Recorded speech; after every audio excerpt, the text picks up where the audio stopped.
My name is Nora Ellis. I am 32 years old. And the night my parents humiliated me in front of 47 people, I counted, because that is the kind of detail that burns itself into memory and stays there. I did not cry. I did not argue. I did not walk out dramatically the way part of me wanted to. I picked up my fork, finished my dinner, said goodnight to everyone at the table with a smile that cost me more than I will ever admit. Then I drove home alone, sat in my car in the parking garage for 22 minutes, and made a decision so quiet it didn't even feel like a decision at the time. I decided they would never be invited in again. Not to my home. Not to my achievements.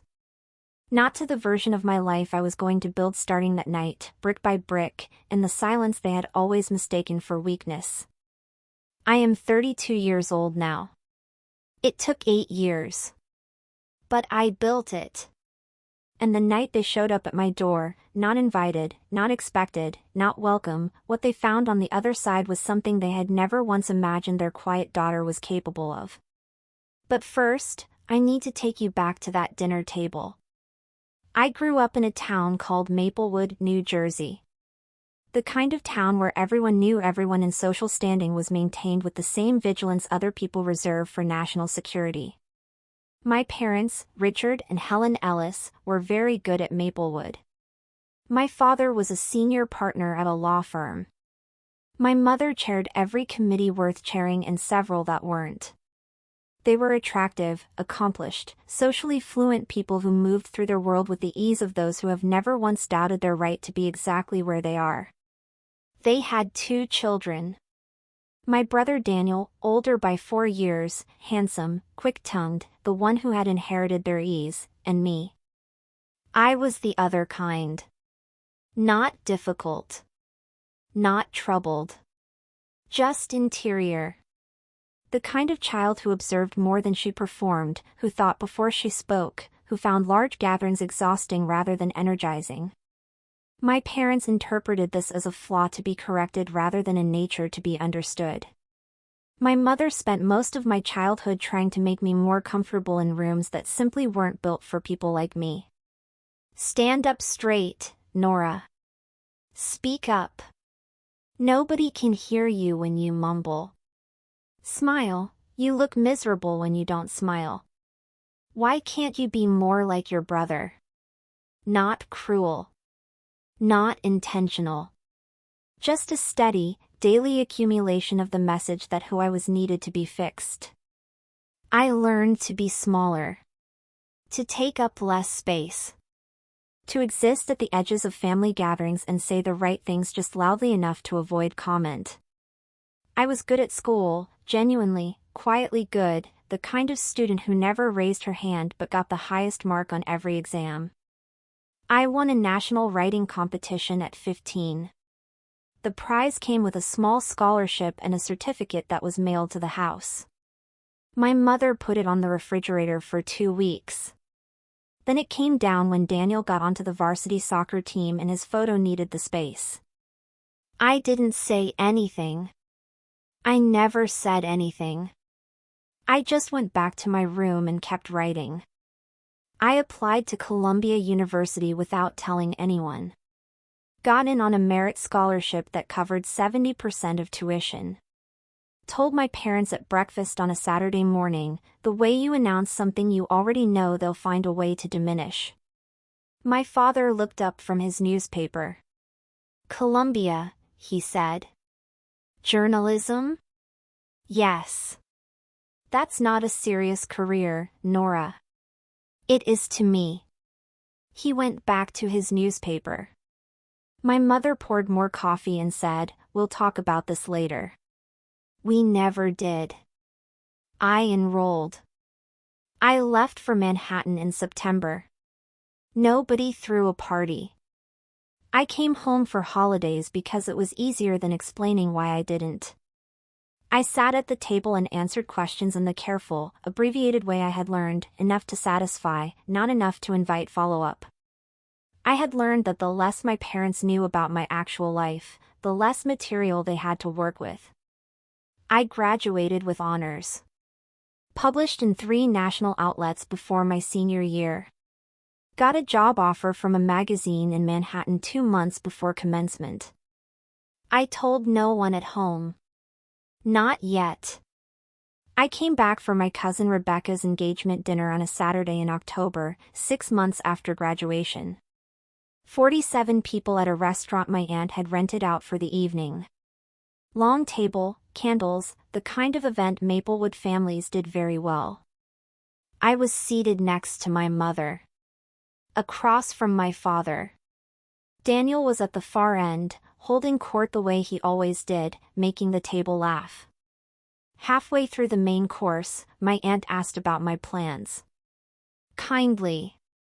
Genuinely. I said I was working at a magazine in Manhattan.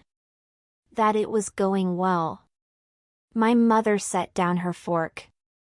And then, in a voice perfectly calibrated to carry, not shouting, not aggressive, just loud enough for the 12 people nearest us to hear clearly, she said. A magazine. Yes. We keep hoping she'll find something real eventually. She's always been the dreamy one. Not very practical. We worry about her, honestly. She's not like Daniel. She picked her fork back up. Continued eating. 47 people. I counted them later. Sitting in my car in the parking garage, 22 minutes, engine off. I picked up my fork. Finished my dinner. Said goodnight to everyone with a smile that cost me everything I had. Then I drove home and started building. The thing about being publicly diminished by your own mother is that it clarifies things. Not immediately. Not that night, sitting in the parking garage counting people in my head. But over the days that followed, something settled in me like sediment after a storm, quiet, solid, final. I stopped performing for them. Not dramatically. I didn't call and announce it. I didn't write a letter or send a message. I simply stopped. Stopped curating what I shared. Stopped softening my news to make it more palatable. Stopped explaining myself. And in the absence of performance, I started actually working. The magazine job was at a mid-size publication in Midtown, politics, culture, long-form narrative journalism. My editor was a woman named Frances Okafor, 54 years old, 15 years at the publication, the kind of editor who made you rewrite the same paragraph 8 times and then told you on the 9th attempt that you'd gotten it and you understood exactly what she meant. She saw something in my work that I had not yet learned to see in myself. Precision. A particular quality of observation, the ability to notice the thing just to the left of the obvious thing, which is usually the thing that actually matters. You write like someone who has spent a long time watching, she told me once, after I handed in a piece she described as the best thing we'd published that quarter. That's rarer than people think. I thought about my childhood dining room table. About all those years at the edges of rooms, watching. I had good training, I said. I worked the way I had always worked, quietly, completely, without announcement. Within 2 years I was a senior writer. Within 4 I was a contributing editor. Within 6 I had a column, weekly, widely read, syndicated to 11 other publications. I bought an apartment in Brooklyn. Small, mine, every piece of furniture chosen with the deliberate pleasure of someone who had spent years living inside other people's aesthetics. Books on every wall. A desk by the window that got good morning light. A kitchen where I actually cooked. I had a life. A real one, with texture and depth and people in it who had found me through my work and stayed because of who I was. I called home 4 times a year. Christmas, Easter, my mother's birthday, my father's birthday. Calls of exactly the right length, long enough to be present, short enough to be safe. I answered their questions in the same careful, abbreviated way I always had. My column won a national award in its third year. I did not tell my parents. I found out later, through my cousin Rebecca, that my mother had seen it mentioned somewhere online and told a neighbor that I wrote some kind of blog. I was not hurt. I had stopped waiting to not be hurt. That is a different thing entirely. My brother Daniel called me the following month. We had maintained the kind of sibling relationship that exists in the space between closeness and indifference, occasional, surface level, neither warm nor cold. "Mom showed me your award," he said. "Did she?" "She doesn't understand what it means," he said. "But she mentioned it 3 times. I said nothing. Nora. A pause. "Are you okay? Like, actually okay?" It was the first time my brother had asked me that in 32 years. "Yes," I said. "For the first time in a long time, actually yes." He was quiet for a moment. "I should have said something," he said. "That night at Rebecca's dinner. When Mom said what she said. I heard it. I didn't say anything." "No," I said. "You didn't." "I'm sorry. It was not nothing." Coming from Daniel, who had spent his entire life taking the path of least resistance, it was actually something. "I know," I said. "Thank you." We talked for another 10 minutes. It was slightly awkward and completely genuine. When we hung up, I sat at my desk by the window and looked out at Brooklyn for a long time. Then I opened my laptop and started writing. They showed up on a Sunday morning in November. I was at my desk, coffee, notebook, the particular quiet of a weekend morning in Brooklyn that I had learned to protect fiercely. My buzzer rang at 9:43. I checked the intercom camera. My parents. Standing on my front step in their good coats. My father holding a bottle of wine at 9:43 in the morning, which told me everything about how prepared he was for this conversation. I buzzed them in. My mother walked through my apartment door and stopped. She stood in my entryway and looked at the books, at the desk, at the morning light through the windows, at the life arranged carefully in every corner of every room. She had never been here before. Neither had my father. I had never invited them. "Nora," my mother said. And something in her voice was different, stripped of the social performance, the calibrated projection. Just her voice. "This is beautiful." "Thank you," I said. "Sit down." We sat in my living room. I did not offer the wine. I made coffee because it gave my hands something to do and because I needed them to be on my territory doing things my way. My father spoke first. He was a lawyer, he knew how to open a difficult conversation. But what came out of his mouth was not legal language. It was something smaller and more honest. "We've been talking," he said. "Your mother and I. About how things have been. Between us and you." "Okay," I said. "We read your column," he said. "Some of them. Daniel sent us links." I looked at him. "We didn't know," he said. "How much, we didn't understand what you were doing. What you had built." "You didn't ask," I said. "No," he said. "We didn't." My mother set her coffee cup down. She looked at her hands for a moment. Then she looked at me. "Rebecca's dinner," she said. "Yes. I've thought about that night many times," she said. Asterisk what I said. The way I said it. Her voice was careful, deliberate, the voice of someone choosing each word with unusual attention. I was wrong. It was wrong. I don't have an explanation that would make it acceptable, so I'm not going to offer one. The room was very quiet. I diminished you in front of people who knew us, she said. And I had been doing a version of that your whole life. I know that. I think I have always known that. I looked at my mother. At the woman who had spent 32 years trying to fix something in me that was never broken. Why? I said.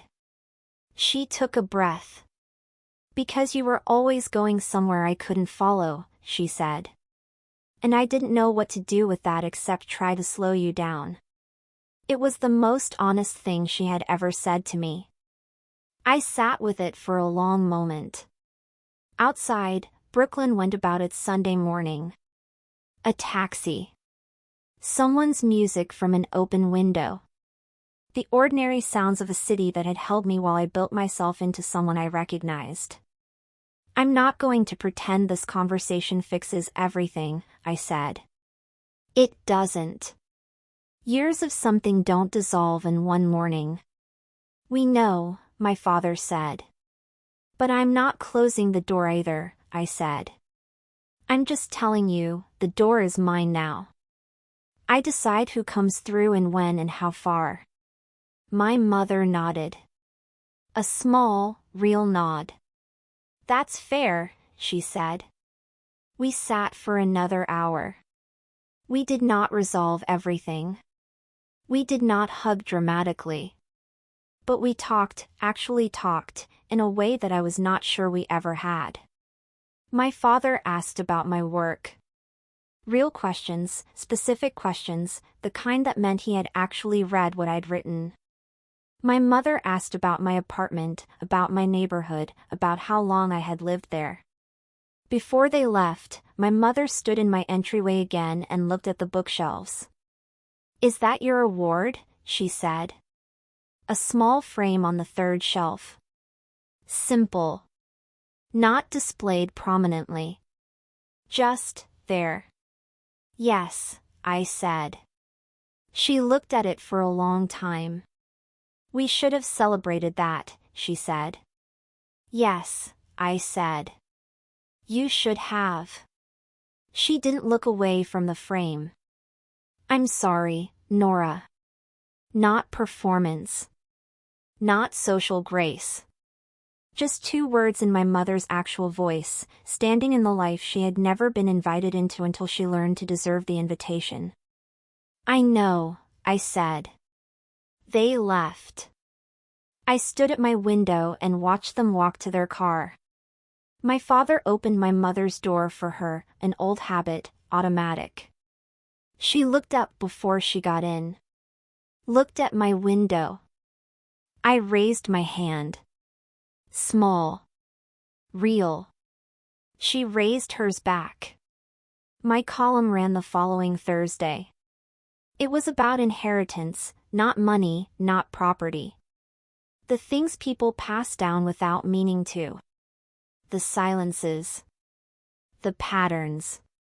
The way a mother's voice can live in a daughter's chest for 30 years before she finally finds the words to answer it. Frances read it before publication and called me directly. She almost never called. This is the best thing you've ever written, she said. I know, I said. Personal? Yes. A pause. It shows. In the best way. The piece ran on a Thursday. By Friday it had been shared 40,000 times. By the following week, 112,000. Comments from women who recognized their mothers. From daughters who had been made to feel like the wrong kind of person in their own families. From people who had built lives in the silence of being overlooked and never had a language for it until now. My mother texted me on Friday afternoon. I read it. I shared it. I think everyone should read it. I read the text twice. Then I set my phone down and looked out at Brooklyn. I did not need her to understand it. I did not need her to share it. I did not need her approval or her pride or her recognition to know that what I had written was true and that it mattered. But I will be honest. I was glad she read it. Not because it changed what had happened. Not because 40,000 shares or a mother's text undoes 32 years of being the wrong kind of daughter in a family that only understood one kind. But because proof that something can reach the people who once couldn't hear you, that matters too. My name is Nora Ellis. I am 32 years old. My parents humiliated me in front of 47 people on a Saturday night in October. I counted. I finished my dinner. I drove home and sat in a parking garage for 22 minutes. Then I built a life so full and so real and so entirely mine that by the time they found their way to my door, all they could do was stand in the entryway and look at what quiet looks like when it finally has enough space to become something.